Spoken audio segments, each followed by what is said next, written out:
Scootering led me to YouTube, and YouTube led me to acquiring all the things I'd ever dreamed of and realizing that they're not what they're made out to be, which forced an adaptation, which was personal development, which bred this curriculum, and in part led me down faith and discovering who Jesus is, who then, I believe wholeheartedly, built this business with me.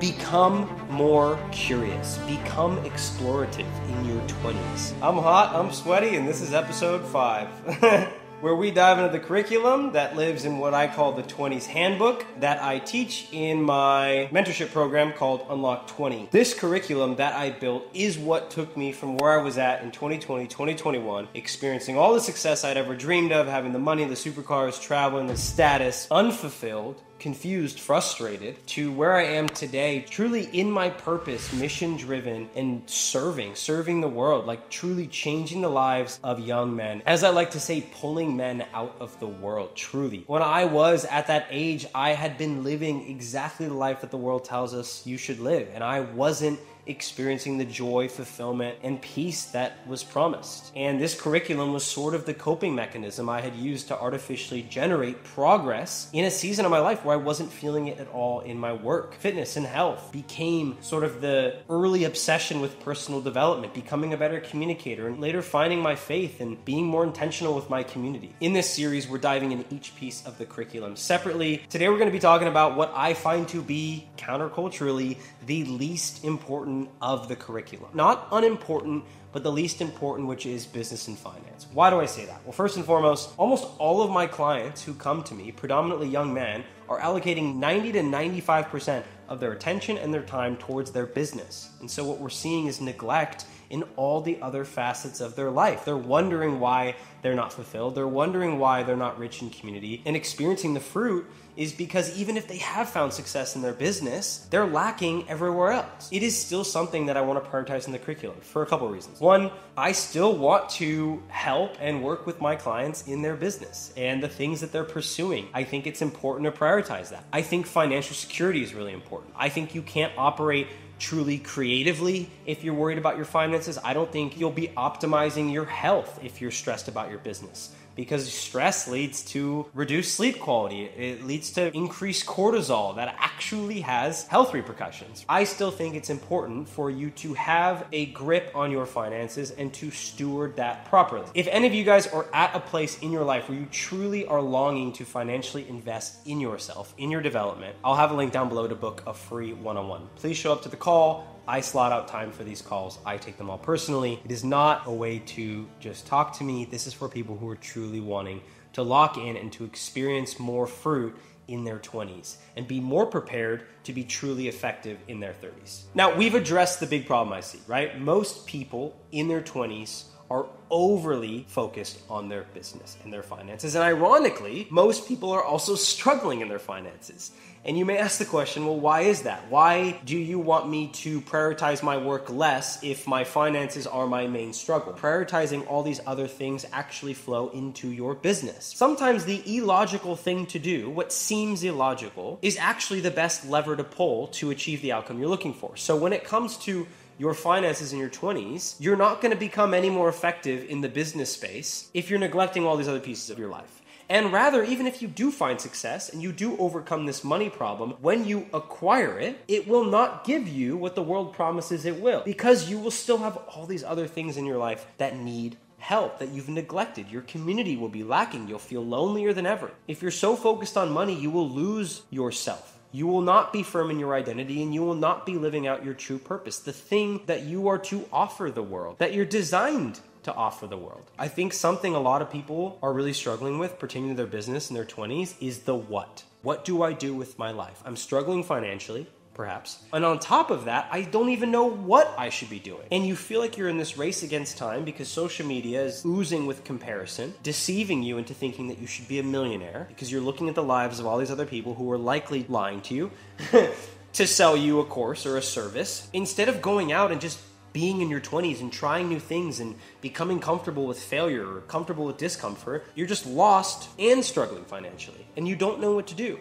The question is, What are some tangible things I can do to find my purpose? I think I sit in the assumption right now that a lot of you guys watching don't even know your purpose. I don't even think a lot of you guys are firm in your identity because you've gotten so lost in the sauce, because you're consuming more than you're creating. You're not even learning who you are because you're scared to fail, because you're scared to suck at something. The decade of our 20s is a time to try new things. And anything you try that you've never done before, expect to suck when you start. Every pro athlete you love or person you admire who has an elevated skill set sucked at that thing at one point. It is inevitable. It is the barrier of entry. Some people might be more inclined to progress in something, so they might progress quicker than you. If you're looking to better understand yourself, you need to figure out what it is you like. You need to figure out what it is you're good at, what interests you. And sometimes that requires you going down this path that exposes you to something you've never even been exposed to before and takes you on this path. Often if you're making these decisions in your 20s that you think you need to know for sure whether it's the right decision or not, just making the decision might lead you to a place where you do know that a later decision is the right decision or not. And it might veer you off a completely different path, but that's the beauty of exploration. I'm not trying to tell you to explore your identity in the way the world tells you to. I'm trying to tell you to try new things. Figure out if you like something, if you're unsure. Most people who are extremely good at something and have been since they were young, either just got lucky and just really leaned into something and obsessed over it because perhaps they have that ADHD-esque hyperfixation personality, like myself. And other times we get it wrong, right? Like I rode scooters professionally and it took up my entire childhood as well as all these other action sports. And it didn't end up being the thing I do into adulthood because I don't want to break my ass at 26 years old. And that's fine. But scootering led me to YouTube, and YouTube led me to acquiring all the things I'd ever dreamed of and realizing that they're not what they're made out to be, which forced an adaptation, which was personal development, which bred this curriculum, and in part led me down faith and discovering who Jesus is, who then, I believe wholeheartedly, built this business with me. Shepherded me as a blind sheep into creating more value than I could have dreamed of creating on my own. That's my story. Could I have expected that at 16?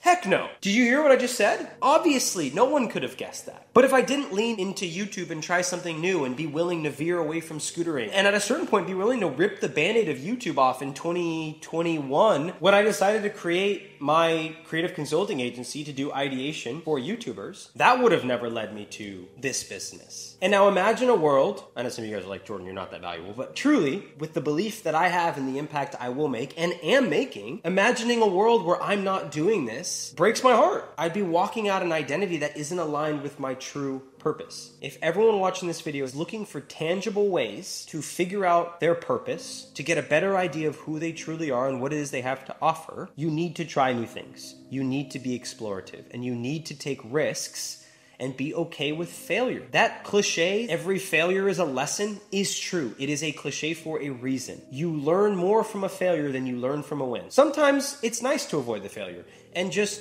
not have learned the lesson and continue on. But the reality is, from every failure I've experienced, every dark place I've been, every season I've struggled, I've learned way more about myself than in the highs of my life, than in the seasons where I thought I was on top. I learned more from crashing off the top of the mountain than I did from summiting the mountain. There should be almost a curious excitement as to the lessons you will learn from every failure. Often, and I don't know if this is a toxic belief or not, when I'm in a really good season, I'm almost longing for the next valley because I'm desperate to be molded again. And this prayer I pray to God often, to be transformed into the image of Jesus at whatever cost, is a scary thing to pray. Because it willingly says, I am okay with whatever suffering you have for me that will build character, that will build perseverance, that will teach me better patience, that will make me a better man. And at a certain point, after dealing with enough suffering, you don't fear the valleys, because it's in the valleys where you have A, more faith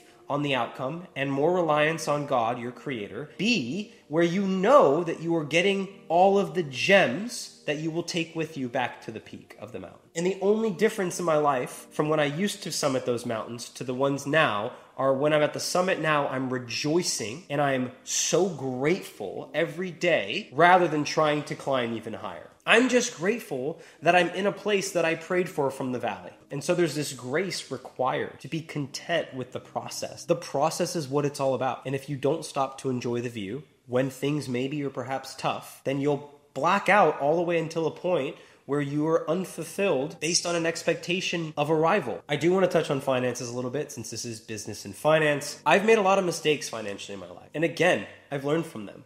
And I'm still making dumb decisions today. And I can explain the difference between the two. I'll explain what I've learned and I'll explain what I haven't. Something I've learned. Put money aside. When I was young, I am the most bullish investor on myself. It's actually a toxic trait. I think I get it from my dad. And now as somebody who does it, I can almost admire something that I saw as a big fault in my father. And also I'm kind of bummed that I inherited it because it's caused me a lot of financial struggle. I don't regret it. It's something I've massively learned from. And it's also a reason why I experienced success at a young age is because I bet on myself. The problem was when I experienced the success, I continued to bet on myself in a tumultuous season with a lot of unknowns when I probably should have been more frugal. I should have been playing it safer. I miscalculated. I was young. Here's the other reality. I've still been doing that the last 2 years. And the result of that has been financial struggle. Betting on my dreams right now, bootstrapping a business from the ground up, and have still not gotten a job. I shut down my ideation agency to go all in on this thing where I could have ran both. And that was in part a mistake. And that's fine. I learned from it. Sometimes you gotta learn the lesson twice for it to really register. That's data collection. It's pattern recognition, and it's a better understanding of myself and my natural inclinations. And even my genetic makeup, clearly. And so it's really important in our 20s that we also learn to steward our money. If we're gonna make decisions with nutrition and with health for our future self in the present, if we're gonna turn down blacking out with our friends for how we're gonna feel tomorrow, then we should also turn down inappropriate spending today to have a cushion in a year. And so start looking at your finances as a long-term play. The difference between being rich and being wealthy is exactly that. People who are rich are focused on today, and people who are wealthy are focused on a decade from now, are focused on providing for their family when they're not even here. That's stewardship. That's something I need to get better with. It's just hard as somebody who's a bullish gambler on himself. Only you know your true capacity to be successful. And for people like me, maybe we're overly confident in our abilities. We often bet too much on ourselves, or we bet on ourselves in the wrong season or at the wrong time, because I do not want to condemn going all in on yourself if you're extremely confident that you will do whatever it takes to make it work.